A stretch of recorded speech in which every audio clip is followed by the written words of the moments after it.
ఈసారి మాత్రం గట్టిగా పట్టుబట్టాలి. అది లోకల్ బాడీ ఎలక్షన్ అయితేనేమి, పంచాయతీ ఎలక్షన్ అయినా, గల్లీ ఎలక్షన్ అయినా, లేదా ఢిల్లీ ఎలక్షన్ అయినా, ఏదైనా సరే ఈసారి మాత్రం ఎగరాల్సింది గులాబీ జెండానే. ఏదైనా సరే ఈసారి మాత్రం ఎగరాల్సింది మన కారు గుర్తే. మన నాయకుడు కేసీఆర్ గారి నాయకత్వంలో ముందుకు పోవాలి. దానికి మనం చిన్న ఇష్యూస్ ఉంటాయి, సంఘంలో ఉంటాయి, సంస్థలో ఉంటాయి, ఇంకోటి ఉంటాయి. వాటిని పక్కన పెట్టాలి. పొరపచ్చాలు లేకుండా మన నాయకుడు తిరిగి మళ్ళీ ముఖ్యమంత్రిగా తెలంగాణలో బాధ్యతలు చేపట్టాలనే లక్ష్యంతో తెలంగాణ ప్రజల కోసం, ఆయన కోసం కాదు, ఆయన ఆల్రెడీ 10 ఏళ్లు చేశారు ముఖ్యమంత్రి, ఆయనకి కొత్త పదవి కాదు. కానీ ఈ రాష్ట్రం మళ్ళీ గాడిన పడాలి అంటే తప్పకుండా ప్రజలు గుర్తు చేసుకుంటున్నారు.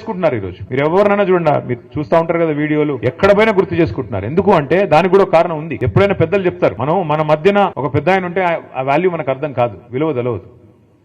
ఆయన ఆ పొజిషన్ లో లేనప్పుడే తెలుస్తుంది. ఎప్పుడైనా సరే చీకటిని చూస్తేనే వెలుగు విలువ తెలుస్తుంది, గాడిదని చూస్తేనే గుర్రం విలువ కూడా తెలుస్తుంది. ఇవాళ గాడిదలు ఎవరైతే ఉన్నారో, నేను చెప్పను ఏ గాడిద అంటే మళ్ళీ అదో కథ. వాళ్ళని చూసిన తర్వాత ఇవాళ కేసీఆర్ గారి విలువ ప్రస్ఫుటంగా తెలుస్తున్నది ప్రజలకి.